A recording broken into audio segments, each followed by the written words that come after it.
pagmamahal na kanyang natanggap sa panahong ito mula sa ating kanyang mga anak ay bunga ng dakilang pagpapala na nagbuhat sa Panginoon. Kaya po sa Ebanghelyo, di ba narinig natin, ipinahayag ng Mahal na Birhen Maria sa kanyang awit. At mula ngayon, ako'y tatawagin mapalad ng lahat ng saling lahi dahil sa mga dakilang bagay na ginawa sa akin ng mga pangyarihan.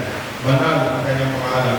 Si Maria ay naging saksi ng awa ng Diyos. Kung sa kanyang buhay, ito yung nakita ng ating Mahal na Birhen kung paano kalaki yung awa ng Diyos sa kabuuan ng kanyang buhay. Sapagkat araw-araw niya nasaksihan ang pagkilos ng awa ng Diyos sa kanyang buhay. Kung sabi ko ni Bishop Bahano, the Virgin Mary makes no sense kung titingnan natin siya na hiwalay kay Kristo. Totoo naman.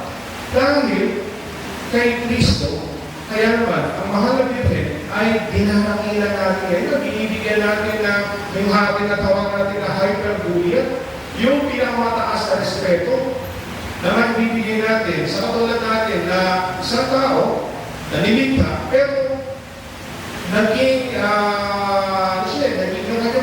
pagsunod na sa kalooban ng Diyos. Kaya naman ito yung magandang halimbawa na tinuturo sa atin na nagpahalay na si Maria ay naging saksi ng awa ng Diyos sa kabuuan ng kanyang buhay. At apart from Christ, she makes no sense. Ang Mahal na Birhen ay tinawag ng Diyos para kay Kristo.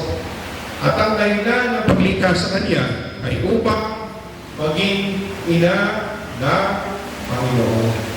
Kaya kung titingnan natin mga kapatid sa ating pananampalatayang Katoliko, sa ating pagiging Kristiyano, napakahalaga talaga na pagiging masunurin. Para hindi lang basta masunurin, kundi doon sa utos at mga aral ng ating Panginoong Diyos. At itong parang pagpapala nito ay pinagkakaloob din sa atin, sa ating mga anak ng Diyos.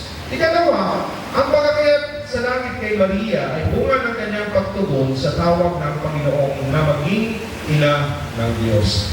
Ipinakikita ni Maria ang kanyang buong pusong pagtugon sa tawag ng Diyos kahit hindi niya lubusang batid at naunawaan ito. Sabi niya, narito ang lingkod ng Panginoon, maganap nawa sa akin ang ayon sa wika mo. Para sa ilan sa atin, na mahirap sumuong sa isang sitwasyon na hindi natin lubos na nalalaman ang kahihinatnan. Diba, minsan nga, sigurista tayo, di ba? Teka muna, ano ba yung mangyayari sa akin yan?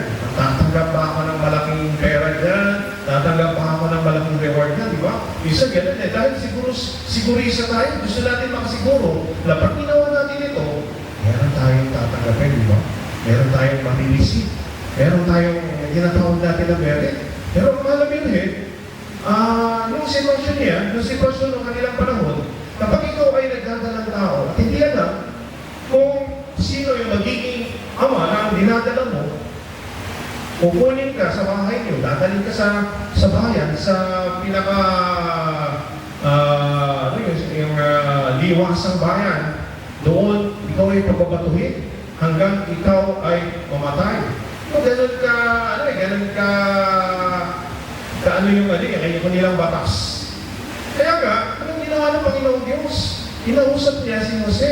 Di ba siya rin yung katipan ng ating Mahal na Birhen? Inausap niya si Jose na magiging ama-amahan ng anak ng Diyos, ng ating Panginoong Jesucristo. Kaya sa kabila ng maaaring madamang takot o pagdududa, ipinagkatiwala niya pa rin ang kanyang sarili sa Diyos. Nagpamalas siya ng pagtataya ng sarili sa ninanais ng Panginoon, hindi lamang para sa kanyang kapakanan, ngunit para sa kaligtasan ng lahat.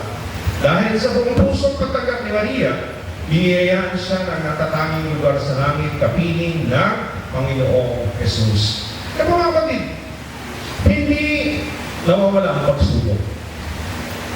Kahit ilang beses tayong magsimba at ilang beses natin sabihin na ako'y susunod sa Diyos, hindi mawawala yung mga pagsubok sa atin. Subalit, nararamdaman natin yung kagaanan nito. Dahil alam natin na kasama natin ang Diyos. Yung presensya ng Diyos, yung pinangahawakan natin sa ating buhay.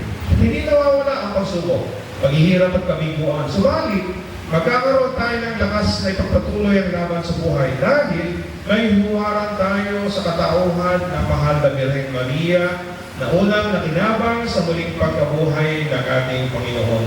Eh mga kapatid, simple lang ang hamon ng dakilang kapistahan ito. Una, ang dakilang kapistahan ito ay nagpapaalala sa atin, huwag tayong makalimot sa pagsunod sa kalooban ng Diyos. Ikalawa, ating pagsumikapan na huwag magkasala at sumampalataya na lahat ng sinabi ng Panginoon ay magaganap sa atin.